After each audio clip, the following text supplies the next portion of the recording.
السلام علیکم ناظرین، میں ہوں آپ کا ہوسٹ محمد سرفراز اور آپ دیکھ رہے ہیں ہمارا یوٹیوب چینل۔ ناظرین، کچھ دن پہلے لبنان میں جو ہے بیروت میں لبنان کا جو کیپٹل ہے وہاں پہ ایک بہت بڑا دھماکہ ہوا تھا، جس کے بارے میں ہم نے آپ کو ایک ویڈیو بنا کر اس کی ڈیٹیل کے بارے میں آگاہ کیا تھا۔ تو اس دھماکے کے بعد جو ہے نا لبنان میں پرتشدد مظاہروں نے زور پکڑ لیا اور لوگ احتجاج پہ آگے باہر اور سڑکوں کے اوپر، اور بڑی جو ہے نا وہاں پہ ایک سیکیورٹی کی صورتحال پیدا ہو گئی ہے، اور وہاں پہ بڑی شدید قسم کی جو ہے نا پولیس کے ساتھ جھڑپیں ہوئی ہیں عوام کی۔ بہت سارے لوگ اس میں جو ہے نا زخمی ہوئے ہیں، مارے بھی گئے ہیں، اور سرکاری املاک کو بہت زیادہ نقصان پہنچایا گیا ہے۔ پرائم منسٹر آفس تک جو ہے لوگوں نے جو پتھراؤ کیا، سڑکوں کے اوپر ٹائر جلائے ہیں، اور پورے ایک لبنان میں جو ہے وہ سول جو ہے نا کرائسس کی صورتحال پیدا ہو گئی ہے، اور اس میں جو لبنان کی انتظامیہ جو ہے وہ ناکام ہو چکی ہے اس سارے کرائسس کو روکنے کے لیے۔ تو اس کے پیچھے دو تین وجوہات ہیں۔ سب سے جو ہے نا بڑی وجوہات اس میں ایک یہ بھی ہے کہ لبنان کے اندر کیونکہ حزب اللہ جو ہے وہ ایک ملیٹنٹ گروپ ہے، جو ان کی جماعت ہے مسلح، تو وہ اسرائیل کے خلاف جو ہے وہ فور فرنٹ کے اوپر لڑ رہی ہے۔ تو اسرائیل کا اس میں ایک بہت بڑا ہاتھ ہے، رول ہے اسرائیل اور امریکہ کا۔ تو وہ انہوں نے جس طرح سے بڑی طریقے کے ساتھ داعش کے ذریعے اور باقی ان کے ذریعے جو جماعتوں کے ذریعے شام کو تباہ و برباد کیا اور بعد عراق کو کیا، تو لبنان کو بھی انہوں نے جو ہے نا ڈی اسٹیبلائز کرنے کی کوشش کی، دو تین مرتبہ کی ہے۔ 2016 میں جو ہے نا لبنان کے یہاں پہ پرائم منسٹر سلیکٹ ہوئے تھے سعد حریری۔ سعد حریری 2020 میں آ کے 2020 میں ہی تو اس کی جب گورنمنٹ ان کو بھی اس طرح انہوں نے کیا کہ وہاں پہ جب ان کی گورنمنٹ تھی تو اس کے خلاف بھی پرتشدد جو مظاہرے شروع ہو گئے، لوگ سڑکوں پر نکل آئے اور اس کے خلاف نعرے بازیاں کی، سول نافرمانی کی تاریخ شروع ہو گئی، اور جو ہے نا گورنمنٹ کو کافی ٹف ٹائم دیا، پورے لبنان میں جو ہے نا فوج کے ساتھ انہوں نے لڑنا شروع کر دیا۔ تو سعد حریری نے پھر اس کو استعفیٰ دیا، اس کے بعد نئے الیکشن ہوئے۔ نئے الیکشن کے بعد ایک نئے پرائم منسٹر آئے جو حسن دائب صاحب ہیں۔ حسن دائبی انہوں نے آ کے چارج سنبھالا اور اس کے بعد ان کی گورنمنٹ چل رہی تھی۔ تو اب کیوں یہ جو دھماکے ہوئے ہیں اس کے فوری بعد جو ہے ایک بہت بڑی تحریک ان کے خلاف شروع ہو گئی، اور کہا یہ جا رہا ہے ان کے اوپر مختلف قسم کے الزامات ہیں۔ ایک یہ ایلیمنٹ ہے اس کے اندر کہ اسرائیل جو وہ وہاں پہ فنڈنگ کر کے لوگوں کو ان کے خلاف کھڑا کر رہا ہے۔ دوسرا بہانہ یہ مل گیا کہ یہ جو بیروت میں دھماکے ہوئے ہیں جس سے تقریباً 200 سے زیادہ لوگ جو ہیں شہید ہو چکے ہیں، 6000 سے زیادہ لوگ زخمی ہیں، ابھی بہت سارے لوگ لاپتہ بھی ہیں۔ یہ دنگے فساد اور جو ہے نا غیر قانونی قسم کی جو ہے نا صورتحال پیدا ہو گئی پورے لبنان کے اندر۔ تو اب انہوں نے مظاہرین نے جو ہے نا استعفے کا مطالبہ کیا۔ انہوں نے اپنی یہ ڈیمانڈز رکھی ہیں کہ جو لبنان کی ایلیٹ ہے تو یہ کرپشن میں بہت زیادہ آگے بڑھ چکی ہے، اور کرپٹ لوگوں کی جو ہے نا حکومت کے اوپر قابض ہیں، لہٰذا ہم نے ان لوگوں سے چھٹکارا حاصل کرنا ہے، اور یہ بددیانت ہے اور یہ لوٹ کے جو ہے نا ہمارا پیسہ کھا رہے ہیں اور منی لانڈرنگ کر رہے ہیں۔ لبنان کی اکانومی جو ہے وہ بڑی گریجولی وہ انہوں نے بہت جو ہے نیچے گئی ہے۔ تو تھوڑے عرصے پہلے جو ہے نا لبنان کی اکانومی جو US ڈالر کے مقابلے میں وہ کافی اچھی تھی، 700 سے 800 جو ہے نا پاؤنڈ، لیبنیز پاؤنڈ، وہ ایک US ڈالر کے برابر بنتا تھا۔ لیکن اب صورتحال کیا ہے، سرکاری طور پہ جو لیبنیز پاؤنڈ کی قیمت ہے بہت زیادہ گر چکی ہے۔ اب ایک US ڈالر جو ہے وہ 1500 لیبنیز پاؤنڈ کے ایکول ہو گیا جا کے۔ تو اور اس کے بعد جو ہے یہ سرکاری ریٹس ہیں، لیکن یہ بتایا جا رہا ہے کہ جو ہے نا ان آفیشلی اور غیر سرکاری طور کے اوپر اگر آپ جاتے ہیں کہیں بھی ایکسچینج اس میں تو 10,000 لیبنیز پاؤنڈ دے کر بھی آپ کو ایک جو ہے نا US ڈالر نہیں ملتا۔ تو اتنی ان کی اکانومی جو ہے نا کریش کر چکی ہے، بہت بری اور ابتر صورتحال ہے۔ تو اس ساری صورتحال کو دیکھ کر لوگوں نے جو ہے نا اب احتجاج کا رخ اپنایا، اور بڑے پرتشدد مظاہرے ہو رہے ہیں، کیونکہ جو لوگ مر چکے ہیں اس دھماکوں میں ان کے رشتہ دار جو ہے وہ بھی اپنا غصہ نکال رہے ہیں، اور اس کے علاوہ اور بھی بہت سارے فیکٹر ہیں جو اس کے اندر شامل ہیں جو ان کو حکومت کو گرانے کے بدر پہ ہیں۔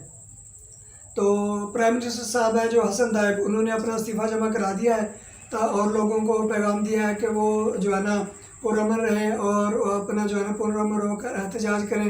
اور نئے الیکشن کے لیے جو ہے نا انہوں نے اعلان کر دیا کہ ایک نیا الیکشن کرایا جائے گا، تو جس میں عوام جو ہے اپنی مرضی سے ایک نیا لیڈر جو ہے وہ اس کو چوز کر سکتے ہیں۔ تو یہ لبنان کی صورتحال ہے۔ بیسیکلی جو ہے نا لبنان کو کمزور کرنے کا مقصد ہے حزب اللہ کا، وہ جو وہاں پہ جو ہے نا ایک مضبوط گڑھ ہے، حزب اللہ کو خلاف کیا جا رہا ہے لوگوں کو حزب اللہ کے، کہ جو ہے نا اس بیروت کے دھماکے کے پیچھے جو ہے نا حزب اللہ کا ہاتھ ہے اور اسرائیل کا ملوث ہے، کیونکہ اسرائیل جو حزب اللہ کو ٹارگٹ کر رہا ہے، اس لیے وہ بیروت میں مختلف جگہ پہ اسٹرائک کر رہا ہے۔ تو اس جو ہے نا اسرائیل کے حملوں کی اور ان کی ذمہ وار جو ہے حزب اللہ کو ٹھہرایا جا رہا ہے۔ لبنان کی عوام بھی جو ہے نا اپنی ایلیٹ سے بہت تنگ ہے، جس طرح سے پاکستان میں صورتحال تھی، پیپلز پارٹی نے یہاں پہ کرپشن کی، نو لیگ نے کرپشن کی، منی لانڈرنگ کی اور یہاں سے باہر ملکوں میں اثاثے بنائے، اسی طرح کی صورتحال لبنان کی ایلیٹ کی ہے۔ جو لوگ اقتدار میں آتے ہیں وہاں پہ تو وہ اچھی خاصی لوٹ مار کرتے ہیں اور عوام کا حال وہاں بد سے بدتر ہوتا جا رہا ہے۔ تو یہ سارے عوامل مل کے جو ہے نا یہ پرتشدد مظاہروں کی صورت میں سامنے آئے ہیں، اور انہوں نے حسن طیبی جو وزیر اعظم ہے ان کا استعفیٰ جو ہے نا وہ صدر جو ہے ان کو پیش کر دیا ہے، اور تاکہ صورتحال کو کنٹرول کیا جا سکے اور نئے الیکشن کا اعلان کر دیا گیا ہے۔ دوسری جانب ایک بڑی پیش رفت ہوئی ہے افغان عمل کے سلسلے میں۔ افغانستان حکومت کا جو ایک لوہا جرگہ ہے، جیسے ہمارا جو ہے نا قومی اسمبلی کا ایک اجلاس ہوتا ہے، تو اس لوہا جرگہ میں جو ہے بہت سے لوگ شامل تھے، تقریباً 3000 کے قریب جو ہے نا عمائدین اس لوہا کی جرگہ میں شامل تھے۔ تو انہوں نے جو کیا کیا ہے، ایک جو پہلے امن کی ڈیل چل رہی تھی امریکہ اور طالبان کے درمیان، جس میں جو افغان حکومت شامل نہیں تھی، بعد میں افغان حکومت کو بھی اس میں شامل کیا گیا۔ قطر میں مذاکرات ہوئے امریکہ اور طالبان کے، تو ان طالبان میں یہ طے پایا گیا کہ سیز فائر ہوگا، اور جن علاقوں پہ طالبان قابض ہیں وہ اس سے آگے پیش قدمی نہیں کریں گے، تو اور جہاں پہ امریکہ اور امریکن اتحادی فورسز ہیں تو وہ طالبان کے علاقوں میں جو ہے نا اٹیک نہیں کریں گے، اور ایک پیس ڈیل جو ہے نا وہ ایک بنائی جائے اور دونوں طرف سے مل کر ایک امن کا معاہدہ طے ہوا۔ تو کافی دفعہ یہ معاہدہ جو ہے اس کو سبوتاژ بھی کیا گیا، بیچ میں کبھی امریکہ نے خلاف ورزی کی، طالبان کے جو ہے نا علاقوں پہ بمباری کی، پھر طالبان نے بھی اس کا ریاکشن دیا، کابل میں قندھار میں جو ہے نا بم دھماکے کیے اور امریکن فورسز کے اوپر حملے کیے، تو اور افغان جو ہے نا فورسز ہیں ان کے اوپر بھی حملے کیے۔ تو ڈونلڈ ٹرمپ نے بعد میں اس ڈیل کو کینسل بھی کر دیا تھا، لیکن پھر دوبارہ جو ہے کیونکہ امریکہ کے پاس راستہ کوئی نہیں ہے، تو وہ 18-20 سال سے اس جنگ کو لڑ کے اب تھک چکے ہیں، تو اب امریکن عوام وہ بھی اس کے خلاف ہو چکی ہے کہ 20 سال سے ہم یہاں جنگ لڑ رہے ہیں، ہمارے اتنے لوگ مر گئے ہیں، اتنا ہمارا خرچہ یہاں پہ ہوا ہے، تو اب ہمیں یہاں سے نکلنا چاہیے۔ تو ٹرمپ کے اوپر بھی یہ جو ہے نا پریشر تھا کہ کسی بھی طریقے سے یہ ڈیل کو کیا جائے، چاہے افغان جو ہے نا حکومت اس میں راضی ہو یا ناراض ہو۔ تو جب طالبان کی جو امریکہ کے ساتھ جو ڈیل بن گئی، پھر بعد میں انہوں نے اس کو طالبان جو افغان گورنمنٹ کو صدر اشرف غنی کو اس میں شامل کیا، اور عبداللہ جو دو اب صدر ہیں، پریزیڈنٹ اور وائس پریزیڈنٹ، اس میں جو ہے نا شامل ہو گئے۔ تو اب اس جرگے نے لوہا جرگہ نے فیصلہ کیا ہے، طالبان کی ایک شرط یہ تھی کہ جب انٹرا افغان طالبان ہوں گے، پہلے امریکن حکومت کے ساتھ یہ ہوئے، اس کے بعد جو ہے نا طالبان کے جو ہونے تھے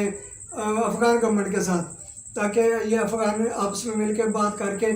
تو اس معاملے کو سلجھائیں، اور باقاعدہ پوری طالبان جو ہے نا قیادت اور افغان قیادت جو ہے یہ مل کے ایک عمل بنائے، معاہدہ کرے اور سیاسی عمل میں شامل ہوں، اور بڑی سیاسی طریقے سے گورنمنٹ کو بنایا جائے دونوں جماعتوں میں مل کے۔ تو طالبان نے شرط رکھی، کیونکہ طالبان کے تقریباً 5000 کے قریب جو لوگ ہیں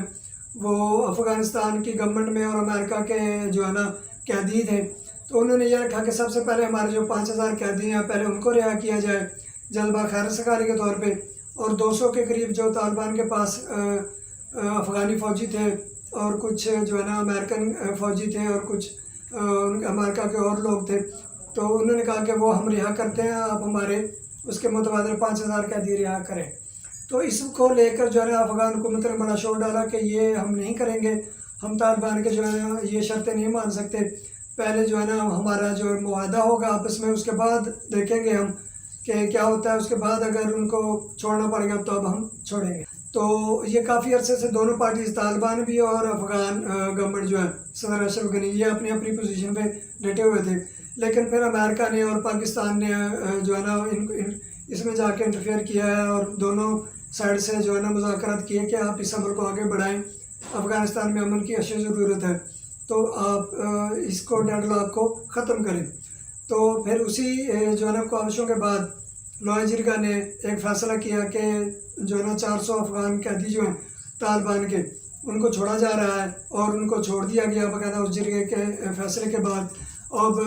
جو ہے نا صدر اشرف غنی نے کہا کہ اب جو ہے نا گیم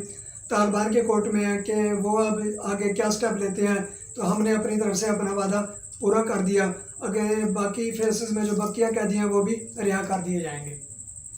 تو ناظرین، اس موقع کے اوپر جب ہر کوئی امن کی بات کر رہا ہے، پاکستان بھی افغانستان میں امن چاہتا ہے، طالبان بھی امن چاہتے ہیں، افغان حکومت بھی امن چاہتی ہے، امریکہ بھی امن چاہتا ہے، تو وہ کون سی فورسز ہیں جو اس امن کے اور اس ڈیل ہونے کے خلاف تھیں؟ تو انہی فورسز نے جو ہے کل یہ کے بعد دیگرے 3 دھماکے کیے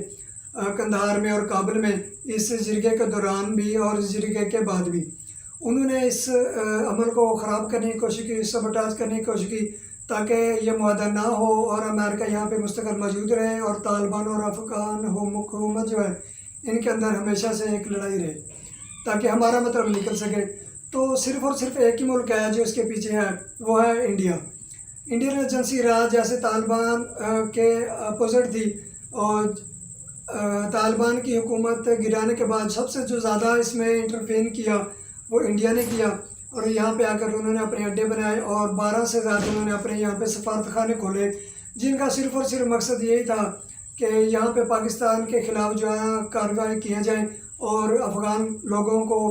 افغان حکومت کے ساتھ مل کر پاکستان کے خلاف جو ہے یہاں پہ لوگوں کو تیار کیا جائے، اور اس میں کافی حد تک انڈیا کامیاب بھی رہا۔ پاکستان میں انہوں نے بڑی دہشت گردی کروائی، کلبھوشن یادو پکڑا گیا جس نے جو ہے نا سارے ثبوت دیے، اور یہ معاملات چلتے رہے۔ پاکستان نے 12 اس کے خلاف آوازیں اٹھائیں، انٹرنیشنل فورم پہ بھی، افغانستان گورنمنٹ کے آگے بھی، ایران کے آگے بھی، کہ انڈیا جو ہے نا آپ لوگوں کے کاندھے پر رکھ کر بندوق چلا رہا ہے اور ہمارے خلاف کارروائیاں کر رہا ہے۔ افغانستان کی جو اس میں ایجنسیاں بھی اس میں شامل تھیں۔ تو اب انڈیا کا سب سے زیادہ نقصان ہوا کیونکہ ان کے بہت سارے سفارت خانے بند ہو گئے، اب صرف کابل کے اندر ہی ان کے جو ہے نا 2 سفارت خانے وہی باقی رہ گئے ہیں، تو کیونکہ 70 سے 80% جو ہے نا ایریا اب طالبان کے قبضے میں ہے، اور وہاں سے انڈین جو ہے نا چھوڑ کے بھاگ چکے ہیں، سفارت خانے بند ہو چکے ہیں۔ تو انڈیا کے پاس یہ آخری چانس تھا، اور انہوں نے اس کو اویل کیا، انہوں نے دھماکے کروائے، وہاں پہ فائرنگ کروائی اور بہت سے لوگوں کو وہاں پہ شہید کروایا۔ تو لیکن افغانستان حکومت نے اور طالبان نے اس معاہدے کو پایہ تکمیل تک پہنچایا، اور لوگ جو تھے قیدی ان کو چھوڑا گیا، اور اس امن کے اوپر جو ہے نا ایک سیل لگ چکی ہے۔ اب جو ہے طالبان نے ایک مثبت قدم اٹھانا ہے، افغان حکومت نے اپنی طرف سے مثبت قدم اٹھا لیا ہے۔ اس کے بعد اب انڈیا کو جو ہے وہاں سے بھی انڈیا نے اپنی آخری کوشش کر کے دیکھ لیا، وہ بھی اس میں بری طرح ناکام ہو چکے ہیں۔ اب انشاءاللہ یہی توقع کی جاتی ہے کہ اب افغانستان میں ایک اچھی جو ہے نا حکومت آئے گی، اور مل بیٹھ کے دونوں گروپ جو ہیں اپنے سیاسی جو ہے نا تنازعات کو حل کریں گے، اور یہاں سے اب انڈیا کا اللہ ہی حافظ ہے، اور انڈیا کو اب یہاں سے بھاگنے کے سوا اور کوئی راستہ نہیں ہے۔ تو ناظرین، آج تک یہیں ملتے ہیں ایک نئی ویڈیو کے ساتھ۔ جن دوستوں نے ہمارے چینل کو سبسکرائب نہیں کیا ان سے ریکویسٹ ہے کہ ہماری ویڈیو کو لائک کریں، ہمارے چینل کو سبسکرائب کریں، بیل آئیکن کو پریس کر دیں۔